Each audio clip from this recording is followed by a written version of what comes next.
ada. Nah, ini ada, bukan. Nah, namanya Kak Gibran. Namanya Kak Gibran Maulana. Yang buat cerita ini, yang menulis ini, namanya Kak Gibran. Tapi dongeng ini sudah ada zamannya kakek nenek dulunya kakak-kakak. Sudah meninggal, dia ini sudah ada cerita ini. Tapi sama Kakak Gibran ditulisin, dia kalian bisa membaca lagi, bisa tahu ceritanya apa sih bawang putih bawang merah. Oke, nah sekarang ini ceritain.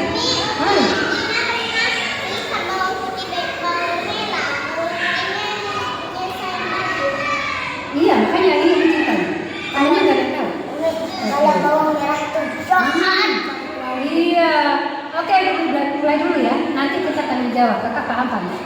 Ada sebuah keluarga yang hidup bahagia. Ada sebuah keluarga yang hidup bahagia.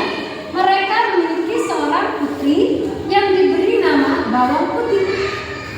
Namun suatu hari ibu Bawang Putih meninggal dunia. Setelah itu Bawang Putih sendirian di rumah. Ayahnya juga sama, ayahnya memutuskan menikah lagi. Ayahnya mencari ibu baru lagi. Iya, akhirnya ayahnya menikah lagi, tapi ibu tirinya dari Bawang Putih, istrinya ayahnya Bawang Merah, punya anak juga perempuan, namanya Bawang Merah. Paham? Ibunya Bawang Putih meninggal, ya. Setelah itu ayahnya menikah lagi, tapi ya istrinya itu punya anak juga, namanya Bawang Merah. Jadi kumpullah satu keluarga itu. Ada bawang merah, ada bawang putih, ada ibu bawang merah, ada ayahnya bawang putih. Jadi sebuah keluarga. Nah, tetapi sifatnya keduanya beda. Sifatnya bawang putih beda sama bawang merah. Bawang putih itu orangnya rendah hati. Bawang putih orangnya baik hati. Dia suka membantu orang lain. Di rumah, bawang putih suka membersihkan rumahnya, menyapu, menyuci, memasak, semuanya bawang putih yang mengerjakan. Lalu bagaimana dengan saudaranya? Yaitu bawang merah. Bawang merah suka dandan. Ya, itu bawang merah. Bawang merah itu suka dandan, males sekali. Karena dia sukanya dandan terus, pakai baju bagus terus, berdoa terus. Dia nggak mau pegang apa namanya, sapu-sapu nggak mau masak juga enggak, kotor nggak mau. Iya nggak mau. Dia nggak mau pegang saudaranya. Iya, tapi yang lebih parah lagi bawang merah itu jahat, sifatnya itu jahat, sombong, nggak mau sama orang miskin, nggak mau sama orang yang nggak punya, nggak mau, dia jijik kalau bawang merah. Nah, setelah itu suatu hari bawang putih waktu menyuci baju di sungai, ada seekor ikan yang besar, namanya ikan mas ya.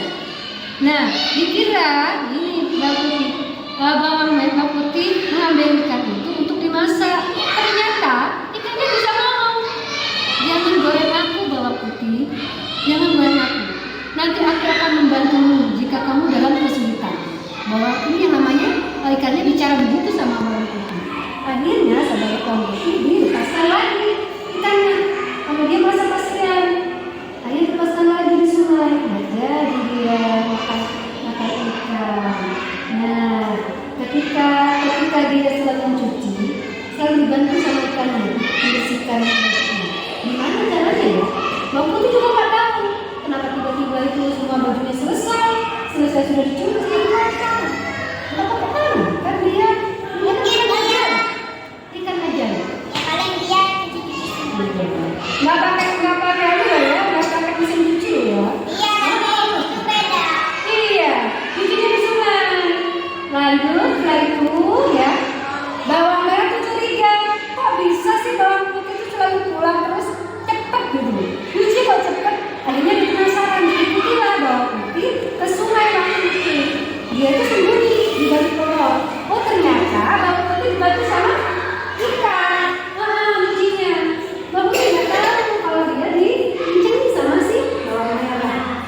ketika bawang putih pulang, akhirnya bawang merah mengangkat ikannya. Ikannya sudah tidak bisa bergerak. Akhirnya ikannya dimasak. Yang masak siapa? Ya, bukan nenek saya, ibunya. Ibunya bawang merah.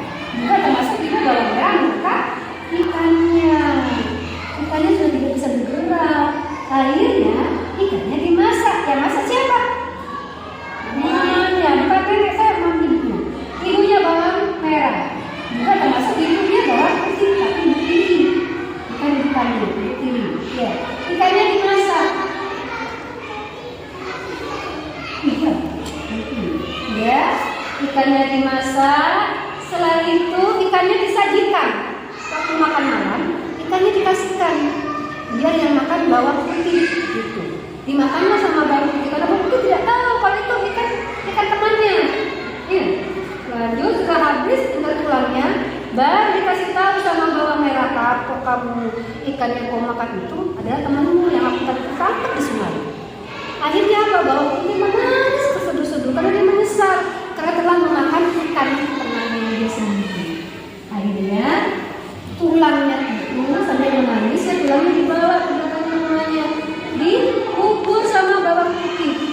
Tapi dia sampai nangis, maafkan aku ya ikan, aku tidak sengaja memakan dirimu karena aku tidak tahu kalau itu adalah kamu, maafkan aku. Bilangnya begitu sih bawang putih. Akhirnya sudah dikubur itu yang namanya tulang. Ternyata setelah itu tulang itu tumbuh karena itu kan ikan ajaib. Nah, ikan jaitnya tulangnya itu juga ajaib pastinya. Dia tumbuh menjadi sebuah pohon, ada emasnya, berdaun emas. Bisa dibayangkan? Bisa. Kayak bunga, tapi bunganya emas. Aku tuh lihat ikan. Iya sama, tapi beda. Kalau ikannya kita lihat tidak bisa bicara. Kalau bisa bicara langsung. Lanjut, setelah itu ada seorang pangeran. Pangeran itu dari kerajaan daerah itu. Dia waktu itu mau jalan-jalan. Nah, ketika lewat di depan rumahnya si bawang putih, dia kelihatan pohon berbunga emas. Dan dia tanya siapa pemiliknya ini. Nah, ketika dikasih tahu si bawang merah menjawab itu punya aku, tapi orang-orang bilang itu punya bawang putih. Nah, ini sama pangeran, bolehkah aku minta satu saja untuk buat obat? Itu tanamannya sedikit saja, daunnya aku ambil untuk obat. Katanya bawang putih mengiyakan, silakan pangeran, silakan diambil. Kalau memang membutuhkan. Dan ternyata apa yang terjadi pada saudara tirinya yang jahat sama ibunya yang jahat? Kulitnya menjadi ikan bersisik karena dia kualat. Menjadi ikan ya. Enggak, kulitnya aja bersisik kayak ikan itu. Ya apa kalau kulitnya bersisik? Ini kan kita bersisik. Ya, kalau ikan bersisik kan pasti ada yang bersisik. Iya, itu ada dia. Kayak ular ya? Iya.